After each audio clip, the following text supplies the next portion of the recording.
All right. Welcome back to the How to Entrepreneur, everyone. The number one do not be a entrepreneur podcast. Today, I've got another great guest. I know I say this every episode, but I really do mean it. We're joined by the director of FE, or Iron Battery Metals Corporation. With over 30 years of experience, including senior positions for a large number of mining companies, such as Zijin Mining Corp., China Railway, and Tech Mining Limited, Mr. Craig Alford. Craig, welcome on. How are you? Hey, it's great to be here. Excellent. How about yourself? I'm great. I'm happy to have you on. I would love if you could give our listeners a little bit of background on yourself and what your day-to-day is currently like. Okay. Although the chemical symbol for iron is Fe, Fe originally stood for First Energy. So I'll have to make that quick correction. I'm going to go back and make that after this recording. Okay, no worries. Yeah, about myself, I'm a geologist. I have a professional geoscientist designation here in Canada, which allows you to be what's called a qualified person for the purposes of report writing. And essentially, after a debacle back in the 90s in Indonesia, there was a need for this kind of designation for a professional geoscientist. It's a lot like a professional engineer, where if something goes wrong, you can actually sue us. If what we have to say has to be backed up by hard science, and basically be proven correct before we talk about it. So that's a great idea, and I hope gives some people some comfort knowing that that's always in the works for here. I've worked in many places, actually about 34 countries. And the great thing about rocks is a rock is a rock is a rock wherever you go around the world. It could get weathered differently. Obviously, there's tropical terrains and Arctic terrains, but essentially, we slowly figure things out over time. That's great. I've been just an introduction about lithium space. I've been involved in lithium space for about 7 to 8 years. And that's actually a long time for most people because it's really been a sector that's exploded over this last 7 years. Well, were you bullish on Tesla when it came into the market, or did you think that there were going to be way too many, overseas manufacturers at way too quick a rate for them to compete? Tesla, they got the advantage of the first mover, right? Yeah. So everyone starts catching up to you, and that's the difficulty they sit today. I mean, I know for a fact that in where I live, there isn't a Tesla dealership that the average person could go kick the tires and do a test drive. So that's going to weigh heavily in the favor of the big three automakers, right? Yeah. The GMs, Fords, etc. Because they've got the dealerships, and they've got, if something goes wrong, you can bring your car to the dealership. Things like that. So. Sorry to take us off track there. I used to work next door at the SpaceX factory, and I always, I got a pretty good insight into what was going on over there on a daily basis. And so you said 8 years ago that's when I was, in the factory. So I thought I'd bring it up. Well, it's not really off track because when you're a lithium explorer, basically we serve the industry as a supplier, hopefully in production eventually. So that's the big push, is that over the next decade, most people see us turning away from gas-powered vehicles to electric cars. So that's going to put an incredible need for exploration and development of lithium sources. Absolutely. All around the world. I mean, speaking of all around the world, over in your 30 years of experience, I think I heard you mention you've worked in 34 countries. You designed, managed, and provided technical direction for projects throughout the North and South Americas, China, Central Asia, Russia, Australia, and Africa. Yeah. Are there any projects worth mentioning that maybe are more obscure places because we don't really know where lithium's coming from as a people now? Well, I've been in a relatively. The funny thing is, when you go to a country, it's not like you get to visit the capital. Typically, you go to the corners, the mountains, the jungles, the strange little places that are typically off the map. Working, for instance, northwestern Brazil, southern Venezuela, Guyana, Suriname, French Guiana. That's as I think in the movie Avatar they say, that's some pretty mean bush there. It's a heavy jungle. I've worked in the mountains of the Tian Shan, which brings you across from Uzbekistan to Tajikistan, Kazakhstan, and Kyrgyzstan. I spent a lot of years over there in those high mountains. That's impressive. I mean, you've seen a lot of areas of the world. I mean, I heard you use off the map. Are they literally off the grid? Are you like seeing, the temples in the bush and elevation places where elevation's just a little too high to breathe comfortably? Yeah, I found some cool places. Strange burials up in the mountains of Kyrgyzstan. I found a place where people were making like weapons and tools in the mountains of Argentina. We sat around and we're like, hey, this is a spearhead and this is an arrowhead. You could actually, I found the rock that the person was making them from. So it was really neat, a lot of places. What a great duality to the job. Yeah. Yeah. So, I mean, aside from the interesting side quests that you've been on, what are the latest and greatest coming out of FE Battery Metals Corp? Okay, well, I'm not quite sure how familiar your viewership and listenership is. FE in a lot of ways has kind of flown under the radar. There's been a lot of people moving into the lithium space. They've made a lot of noise. They've got a lot of ground, but I question its validity. FE has done a great job at securing some really excellent ground near Val d'Or, Quebec. That's actually right beside North America's latest lithium mine. It's called the North American Lithium Mine, NAL for short, and it's operated by Piedmont out of the US, as well as Sayona out of Australia. And that's really exciting. They just went into production. March 7th, they announced the production of concentrate, lithium concentrate. So that's a great milestone for them. We're literally back to back with each other, or we border each other. And we have the same geology, the same types of pegmatites, the same age pegmatites.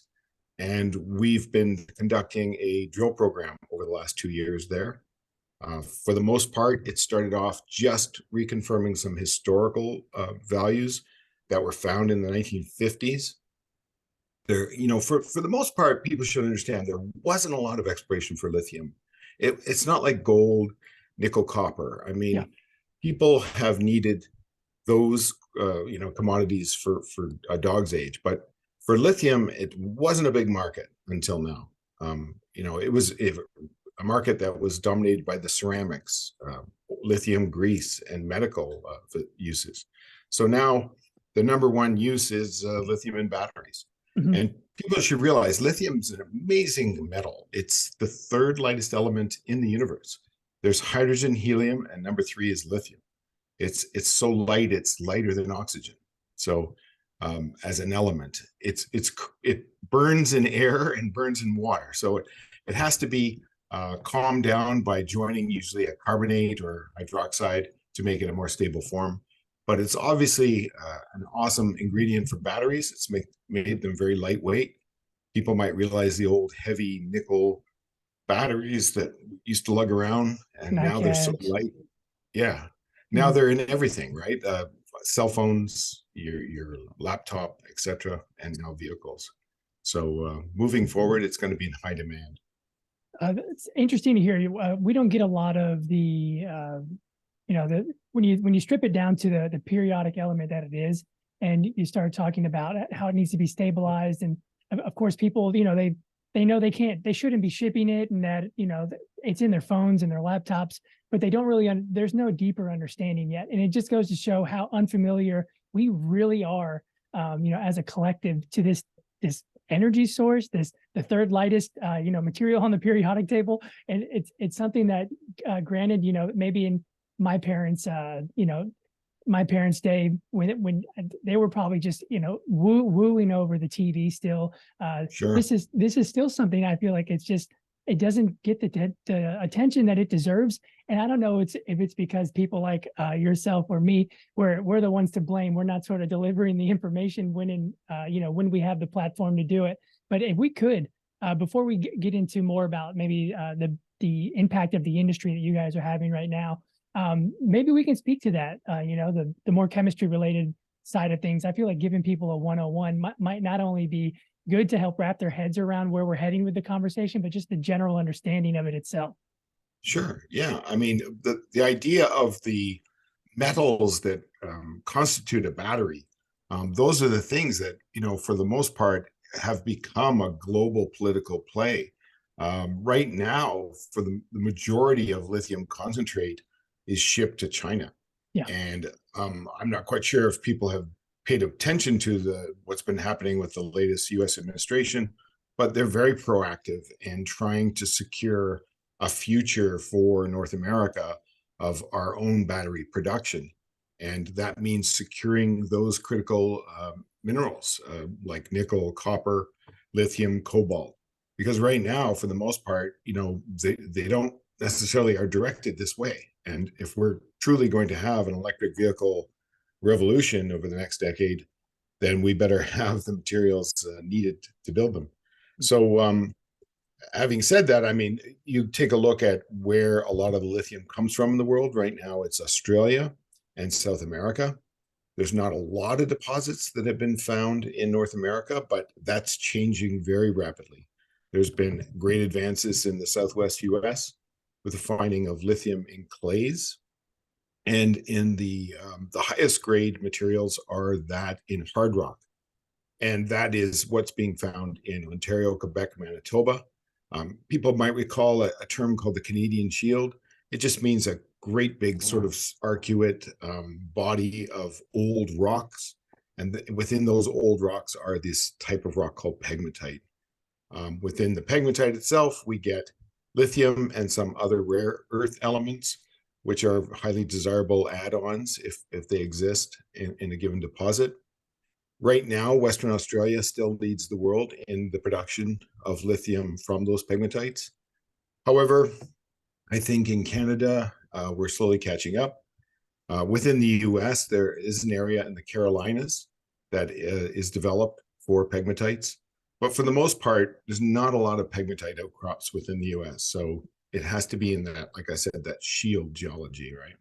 So is the reason that Australia is leading leading the sort of the work on the ground that's already been done is because they were first to go on those exploration endeavors, or is it simply because the majority of surrounding geology, America, for instance, we just don't have a lot of it, or it has yet to be found, in the ground. Well, that's a good point. I mean, it's hasn't been found yet. Australia, I've worked in Western Australia. It's a wonderful place. It's hot as hell, but it's wonderful in that you can drive everywhere. It's very open. You don't have a lot of wicked mountains and jungles and rivers and lakes to deal with. And unfortunately, here within the areas we're working in, there are a lot of rivers and lakes and forests that obscure the outcrops. So for Western Australia, they've also got, it's a first mover advantage there too. Things were discovered a while back there. Production has been ongoing and more established right now. But I think over the next 5-6 years, we're rapidly catching up here in North America. Are people scared of potential shortages right now, being that there may be what's considered a finite supply due to the lack of exploration or discovery, just globally? Yeah, there was definitely a scare over the last year. If you take a look at the price of lithium carbonate, it rose rapidly up to about almost 90,000 US dollars per ton. And now it's settled back down. I think it's around 34,000 right now. So it's really fallen. But at the same time, if it had maintained a climb upward, it would really put a wrinkle into the idea that these batteries could be made cheap and available to the automotive industry. If the batteries became too expensive, then people wouldn't want to buy the cars again and go back to buying the gas powered. So regarding the gasoline market, I mean, it's had its ups and downs in the extreme as well over the last 3 years, as we all know. And it hit a low of, I think, minus $5 a barrel at one point. And then, it's risen. We've definitely paid the price at the pumps. over the last little while. And I think that's going to change consumer attitudes. That sort of volatility is going to say, maybe I should start looking at a hybrid or an electric vehicle. I mean, I don't know about you, but I started looking at them after paying high prices per gallon. Well, when the SpaceX factory was, or when I was in the SpaceX factory, they had a deal going on Teslas, and it's a miracle I'm not driving one today. Yeah. Well, our next vehicle is definitely going to be something along the lines of electric or hybrid, or just inexpensive at the pump, or non-existent for that matter. Yeah. And quite frankly, too, anyone who's ever ridden in one, they're really slick. And I look upon them in a way like, look at the way the phone was just say a decade ago. Yeah. And now the phone has so many third-party apps, and it's just an integral part of our society. And I actually think that the electric vehicle could make that same transition. I mean, just imagine an Apple car where you could take your iPad, plop it into the Connect on the dashboard, and that is your dashboard. How many third-party apps could go along with the car? Your car can actually work for you all day long. You could go to work and your car could be self-driving and doing Uber out there for people all day. When you finish work at the end of the day, you get back in your car and go home. So it's made some money for you. That's a great concept. I'm actually shocked I haven't heard more have more illustrative, elaborate sort of talks around stuff like that. I think we're maybe a decade or two away, but I definitely don't see that being out of the question. And we mentioned it being a more integral part. I know a guy that lived in his for 3 months, and it's that convenient for some people. It can be done. I'm not suggesting it. Please, guys, don't sell your house. There was a Tom Cruise movie where he wakes up in the morning and the vehicle actually leaves the side of the building and then gets on the highway. And he's still in it. Like it's his apartment as well. So. Yeah, I mean, guys are doing it. I know one very well. Oh yeah, leave his name out. Yeah. Okay. So we've got the the price dramatically. I think we talked decreased 33% since its original peak at 90 per ton. And does this have anything to do with maybe the war between Russia and Ukraine, putting commodities sort of in headlines, and since they're both so instrumental? I don't think, that's one thing the war hasn't really touched on. Russia was never a big supplier of lithium, neither was the Ukraine. Mm-hmm. Both aren't, using it up madly in any military conflict. I think for the most part, it's just sort of a tug of war right now, really geopolitically with China. I've worked in China. I don't see the same kind of threat. They think differently than we do politically. Mm-hmm. I wish that sometimes the world would calm down a little bit. We've dealt with regimes before that don't think like us. We don't have to do that to trade with each other. Trade stabilizes countries, prevents wars. I mean, who wants to go to war with someone you buy everything from? So it just doesn't make sense.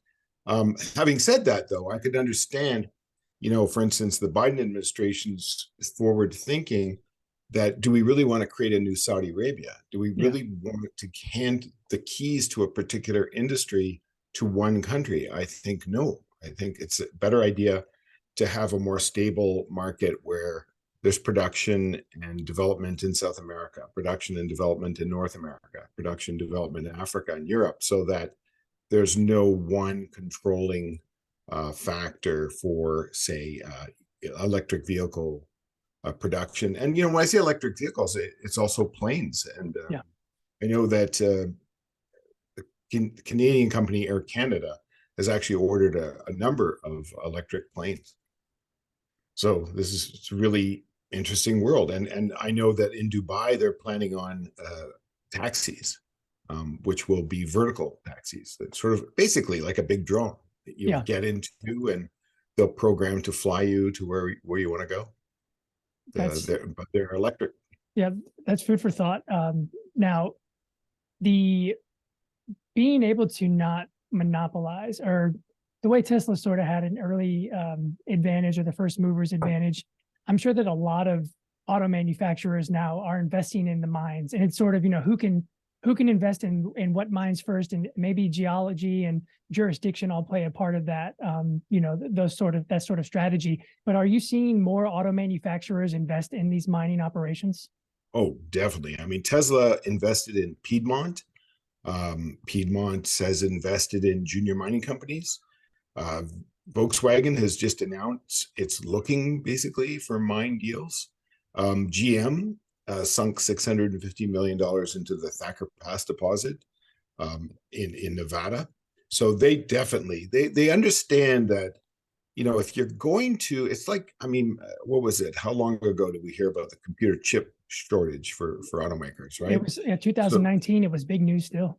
right. And you don't want to see the same thing happen to you again. I mean, you've got to go. It's like basically, restaurants going right to the farmers. It's automotive companies going right to the mines and saying, okay, we're going to take an offtake agreement, or we're going to have, a percentage of your production dedicated to us. It just makes sense to me. I Yeah, mean, absolutely. yeah, you wouldn't want to see any disruptions in No, your plans. yeah, I think it's less it's becoming less of this exploration and discovery. Let's figure out where the lithium is. Where's the hard rock? Where's the where can we make the most advancements? And it's once big business gets involved, it's kind of like, guys, we need to keep you afloat. Here's enough money to do it. Go where you need to go. Dig where you need to dig. We want to keep our doors open and our lights on. Yeah, I mean, it's truly that. I mean, it's your lights would go off rapidly if you haven't reached out to the supply chain and cut what you need out of it, right? Sort of carve out your own piece. Mm-hmm. But I just want to say that's great. I like that news. I like the news that those companies are looking right into the miners themselves. That's a big boost to us, because often, we have to go through conventional and unconventional ways of getting money to develop mines. Mines are very costly. I mean, it's not that expensive to discover something, Mm-hmm. but when you have to build a road, uh, Small town. power lines, you have to have manpower. It's often $200 million. In one project I was with, it was $6 billion to develop the mine, because we had to build a power plant in order to have the power for the mine. So it can be the capital involvement for these projects can be very intensive. And that's often the thing that destroys them, is that it's too capitally intense. The company can't get it. If you're a company and your total market cap is $200 million, it's difficult to raise $600 million. You have to sell your whole company. So these things often go up the food chain to the bigger companies, like Albemarle. Actually, Albemarle is a big company. It's headquartered in southeastern U.S. I think its market cap is well over 30 billion.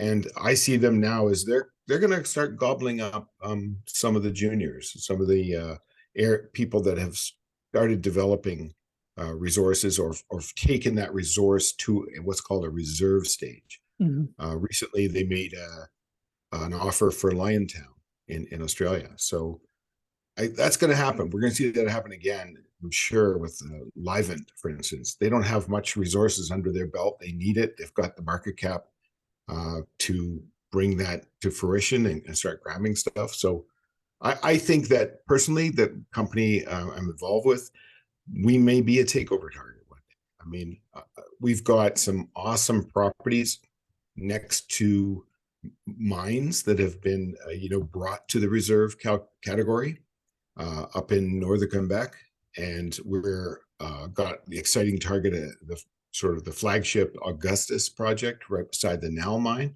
So once again, that's a pretty direct takeover target. I mean, if we can bring forth a resource similar or near to what's in the Nal mine, why wouldn't they say, hey, we need that, and let's add that to the production here. And basically, people should understand that there's a lot of lithium explorers. However, there's a very few viable deposits. And when I say viable, it's often because of those capital expenditures. They're way out in the boonies, or, there's some cases they've got environmental issues and social issues with them.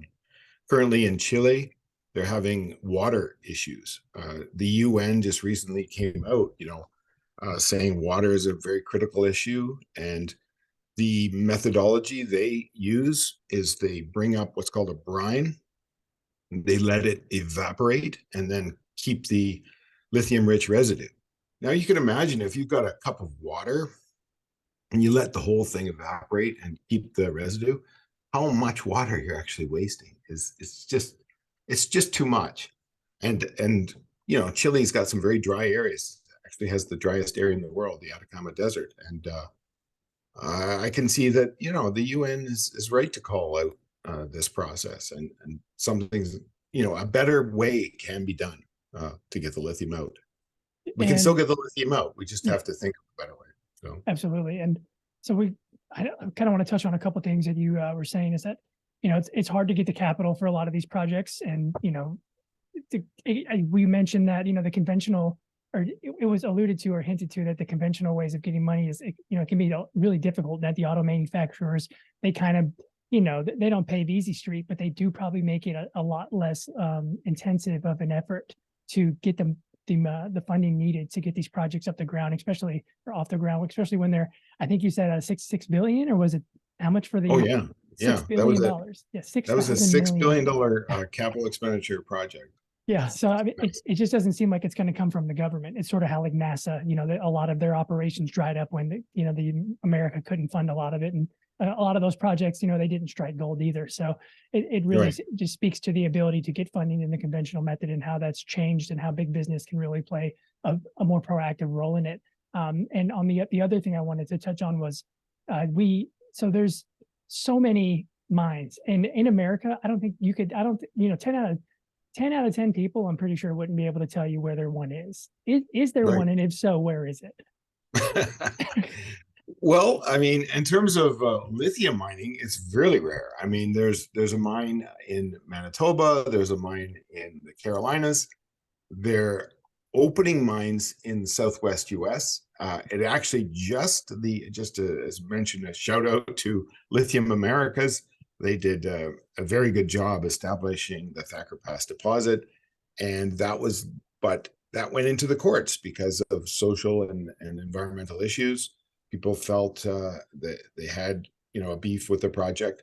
I personally always find it a little sad that you can build a strip mall and nobody will care. You can build a hair salon and dump out dyes all day long from people's hair jobs, but you try to build a mine and it's usually way out in the middle of nowhere, and then suddenly people come out of the woodwork in opposition for it, especially when the idea is it's going to revolutionize what we're dumping into the atmosphere. Yeah. I mean, I always try to tell people, imagine how much gas we burn in traffic jams, just traffic jams. I mean, I've lived in Beijing, and I've worked in Shanghai, and I've been in New York, and I've Toronto area and Chicago, and the traffic jams are horrendous. You're sitting there idling your car, going nowhere. And one day I was in San Francisco, same thing. I was in a giant traffic jam, but the 3 vehicles ahead of me were Teslas. And I thought, hey, there's no tailpipe. There's no exhaust coming from these cars. So just imagine if we had just like a hybrid where we're not idling, we're not burning fuel you have to understand, as a geologist, it almost hurts my feelings that we go out into the middle of the ocean, drill down like 2 miles and do all this science to develop these projects, bring that oil to the surface, refine it, pour it into your vehicle, and you just wasted 5-6 gallons because you've been stopped waiting, in traffic. It's just horrendous. And plus you're adding quite a lot of CO2 to the atmosphere with every gallon you're burning. Yeah. So, do the means justify the ends? Just because you can rationalize or justify it doesn't mean it's rational.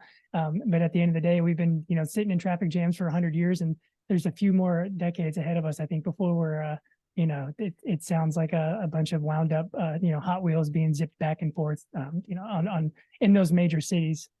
Yeah.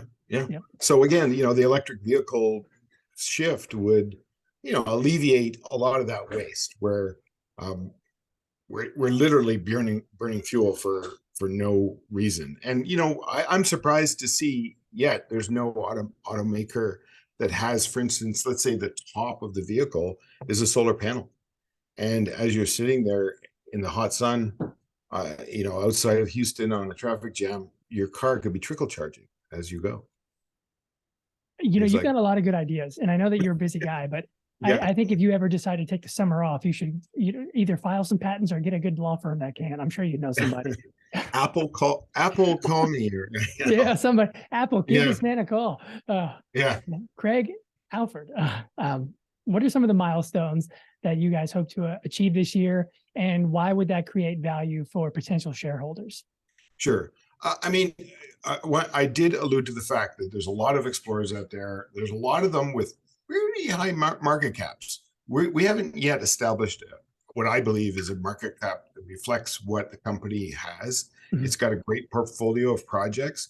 However, a lot of those are in the very early exploration stage. For the purposes of an excellent milestone for investors to keep an eye out for is the development of a quantifiable resource at Augustus. We're currently engaged in a drill program. We've got some geophysics plan that'll help us move out and perhaps move towards the Nell mine with further intercepts of lithium and within the pegmatites there. We're getting into some very juicy intersections. People probably have seen some of the results we've had. It happens to be, in my mind, kind of a scattered exploration program, because it began just as an exploratory one where we're reconfirming old hits that were done from the 50s. Then finally, now we've sat down at the table and said, okay, we got to drill A, B, and C in a more methodical manner in order to build up a resource. And that will be, I think, the goal of 2023 for the company, to advance some of those new greenfield exploration targets that we have sitting beside other excellent projects. However, the resource building at Augustus will be the primary thing. It'll drive a lot of value for the company. So that's where the eyes need to be. Yeah. And where are people currently going to sort of keep up to date with you guys? Subscribing to a newsletter? Are you guys active online anywhere? Yeah, we're just sort of branching out. I mean, I think this is the first real year the company is making some inroads to getting some messaging out. It's been, like I said, it's been a little bit under the radar. Yeah. That's actually often a good thing for investors, is to find a company like this, that we've sort of like been advancing all the projects in a methodical, logical manner and been grabbing some great areas. We just have a new one called just south of Georgia Lake. Anyway, the point, I guess, is that we're cheap. We're a good deal. I would invite people to keep an eye on us and watch our news that are coming out. And I think they'll be very happy with what's happening in 2023 with this company. Amazing. And are you available? Are you on LinkedIn or anywhere you engage in a dialogue? Yeah, I am. I mean, I do run another company that's involved in lithium, and I'm pretty busy with that. But I'm very interested in the geology that we're seeing for the projects for FE. I talk to the CEO every 2 days, and we have a good dialogue, and I'm very excited for what's happening with FE. Awesome. I look forward to hearing more about your guys' projects and your success throughout the year. I think it's going to be an interesting one, especially with just, I mean, how long of a year it seems, and we're just into March, and you guys are really. It doesn't feel like a long year, does it? Yeah. I'm getting old. April's coming. Yeah. So that's the latest and greatest, everyone. Craig Alford, Director of FE Batteries Metal Corporation. Like I said, it was great having you on. I like the additional insight that we were able to provide, sort of with the chemistry, the background, the global trends, and how everything from the socioeconomic to the auto industry is affecting what's going on in your guys' day to day. We don't get to hear about it often. I look forward to finding out more. And is there a link I can drop in the show notes? Should we be directing people to the website? Yeah, well, febatterymetals.com is the website. And as I said, hope everyone turns their eye to us, and should be a good year. Awesome. Thank you for coming on today, Craig. All right. Cheers. Good talking. And we're good. There we All right. go. Yeah, awesome. Great talk. So I just have a question. Is this like a podcast for listeners, or is it visual? I mean, Oh, no. So we yeah, two-prong answer. It's okay. definitely it's an audio first podcast. We flip a highlight reel, and we repurpose it. This will end up on our Instagram. It may end up on our LinkedIn, but it will Okay. definitely be used somewhere at some point. Okay. All Yeah. right. Perfect. Give us actually, I have a promise to Tasha and friends. This will be aired in the next 24 hours. So I'll send you over Okay, well. the copy and a link to the blurb and everything once it's all live. Yeah, well, it's good timing because, like I said, we've got some drill results to come out. I thought it was going to come out today, but it'll come out next week. Okay. They're really good. So good. Yeah, what I think would be a great idea is once it is public knowledge or public domain, let me know. Well, I already have emailed you, so just shoot me over the link and I'll throw it in the into the blurb. So anyone that checks us out on Monday or over the past the weekend can obviously get dialed in on it. Sure, I'll tee that up with Tasha. I mean, she seems to be the quarterback for all this, right? I think that she owns the company. Oh, does she? Okay. No, it seems like it's. Well, I spoke to her. I've spoken to her only once. She's a very pleasant person. Yeah.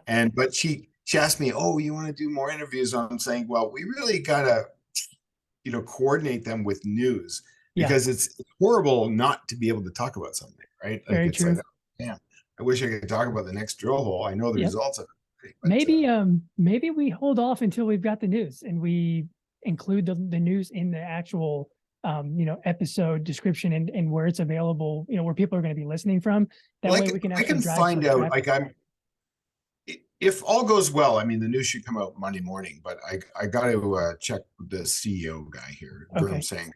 And we got to get Gurm on sometime talking to. I thought that she was going to come on, actually. People often think I'm the CEO of the company. That's what Tasha told me. I've literally done every single talk. Yeah. It's really funny. I've worked for him now for like 3.5 years, 4 years. And it was the first time I ever met him in Toronto, just in March. There was a big mining convention. I went down, he was there. And I'm like, I've never seen your face before. That's how weird. He's like Howard Hughes or something. Yeah. I mean, there's usually two sides to the business, the behind the scenes, and then there's the face. And the more I hear about it, of your position in the company, it's starting to seem like you're the poster child for all things FE. I'll talk to Tasha too. I have a company we're working in Tanzania, and it's called Titan Lithium, and we've found some mind-bogglingly huge stuff. So it's the best I've ever seen in my whole life. Okay, I don't know why we're not talking about that. I mean, I know why we're not talking about that, but yeah. This was for FE, but in the future, maybe I'll talk to Tasha. Maybe there's a deal we can make promoting Titan Lithium. I just put out to cross promote. Put out a news release today, but it was mainly about Kamala Harris was in Tanzania, and they're doing some good proactive initiatives with Tanzania. One of the problems is China has dominated in Africa, and America is ignored the place, and yet some of the fastest growing economies are there. And, absolutely. I didn't want to get too political, but I feel like maybe we should have. I wanted to touch on sort of the race and who's actually out there, garnering as much territory as there is available, but. If it's not us. Yeah. Well, next, if we have another conversation, we should actually address that race, because last June, Canada, US, Mexico, Germany, UK, we all signed a critical minerals pact regarding lithium and cobalt and nickel and stuff like that. So that's a really interesting pact, because it does exclude, Russia, China, the other friends group, India for now. But my God, if India gets going, the president of India did say that he wants like half of the cars being electric by 2030. So that's a very lofty goal. And India's in hyper growth right now, so I wouldn't put it past them. Yeah. No, I wouldn't put it past them at all. And as well, once again, they could just draw away all that resource from what we need. So this is like the new race for oil, right? That's why I say we don't want another Saudi Arabia out there who has the keys and can turn off the production and cause, you know, the price of the commodity itself to jump up and down based upon their whims. So Yeah. I think that's an analogy we should have probably dissected during the podcast. Maybe some people won't go and get that, but I think I'll mention it in the show notes. okay. All right. Cool. Well, it's good talking to you, Craig. I look forward to getting Yeah. this out and hearing more about FE. All right. Excellent. Cool. Have a good one. Okay, you too. All right. Bye-bye.